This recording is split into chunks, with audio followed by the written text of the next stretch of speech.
நம்ம பேச இருக்கிறது பெப்சி தொழிலாளர்கள். அதை பற்றி தான் இப்போ நம்ம பேச இருக்கிறோம். பெப்சி தொழிலாளர்கள், அதாவது 23 சங்கம் சேர்ந்து பெப்சி இன்னைக்கு ஒரு சங்கத்தில் 1500 பேர் கணக்கு பார்த்தா 30,000 பேர் நிரப்புவாங்க. இந்த அமைப்பு கரெக்டாக செயல்படுதா அப்படின்னா இல்லை. ஆர்கே செல்வமணி அவர்கள் தொடர்ந்து இந்த டொபு டைரக்டிவ் யூனியனே அவர் கிடையாது. டைரக்டிவ் யூனியன்ல தலைவர் பேரரசு அந்த உதயகுமாரி இவங்க தலைமையில தான் போயிட்டு இருக்கு. அப்ப இவங்களுக்கு தக்கிற ஒரு பயிலா மாற்றி வச்சுக்கிட்டு எலெக்ஷன் வர நாங்க இருக்கலாம், எலெக்ஷன் ஆனா நாங்க இருக்கல அப்படின்னு சொல்லிட்டு இன்னொரு 2 வருஷம் ஓட்டிட்டு இருக்கிறாங்க. அவரு கூட செயலாளராக சாமிநாதன் அவர்களும் இருக்கிறார். அப்போ அங்கேயும் பார்த்தீங்கன்னா பெப்சி தொழிலாளர்களும் ஒரு நிம்மதி இல்லாம தான் இருக்கிறான். நல்லது நடக்குமா, நல்லது பயங்கர ஒரு எதிர்பார்ப்பு, நிறைய எதிர்பார்ப்புல இருக்கிறான். ஏதாவது நடக்குதா? கொரோனா காலங்கள்ல பார்த்தீங்கன்னா எவ்வளவு ஆர்டிஸ்ட் நன்கொடைகள், அதே மாதிரி அந்த எலக்ட்ரிக் ஸ்கூட்டரு, கவர்மெண்ட்ல இருந்து வந்த ஃபண்டு, ஓபிஎஸ் ஐயா பிபிஎஸ் ஐயா இருக்கும்போதெல்லாம் 5 கோடி ரூபாய் துட்டாக இருக்கு லாக்டவுன் டயத்துல கொரோனா காலங்கள்.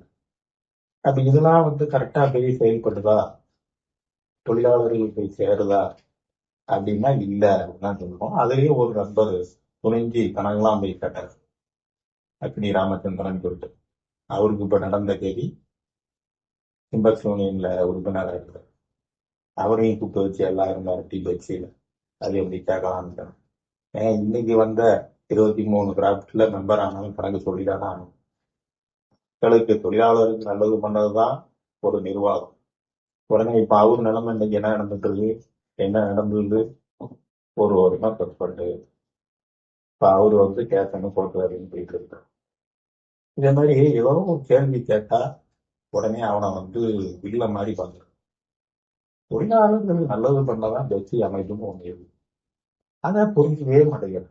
நம்ம தான் ராஜா, நம்ம சொல்றதை எல்லாரும் கேட்கணும், அப்படி கிடையாது. பதவி வரும்போது பணிவு வரும். இந்த ஆர்கே செல்வமணி, சாமிநாதன் இவங்களுக்குலாம் இருக்குதா?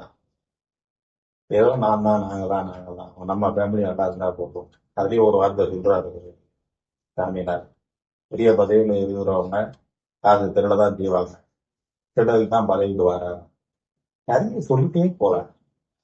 அதனால பெப்சி தொழிலாளர்களுக்கு நல்லது நடக்கணும். நல்லது இன்னும் 1 வருஷம் 1.5 வருஷம் தான் இருக்க போறீங்க. அது தண்டையும் நீங்க செஞ்ச தப்புகள் கணக்கெல்லாம் கரெக்டா ஒப்படைங்க. எலக்ட்ரிக் ஸ்கூட்டரு, கொரோனா காலங்கள்ல ஆர்டிஸ்ட் ஜேசெல்லாம் 1 கோடி ரூபாய் கொடுத்தாரு, கவர்மெண்ட் வந்த அமௌண்ட், இதெல்லாம் கணக்கு தப்பு இல்லை.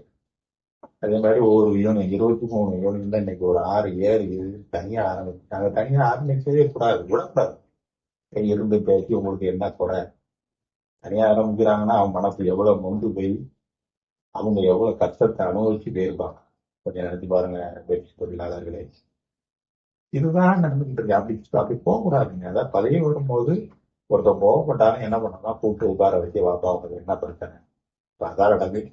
ஒரு நேரத்து பேசுற கூட ஒருத்தன் கோவப்பட்ட கூட அப்ப அவனை எப்படி அழிக்க, தடம் தெரியாம அழிக்கணும். சாதாரண அழிப்பு கிடையாது, தடம் தெரியாம அழிக்கணும். பவர் இருக்குது, பணம் இருக்குது, என்ன வேணாலும் பண்ணலாமா? இதுதான் இன்னைக்கு 30,000 தொழிலாளர்கள் சிலையை வச்சுட்டு உட்கார்ந்துருக்காங்க.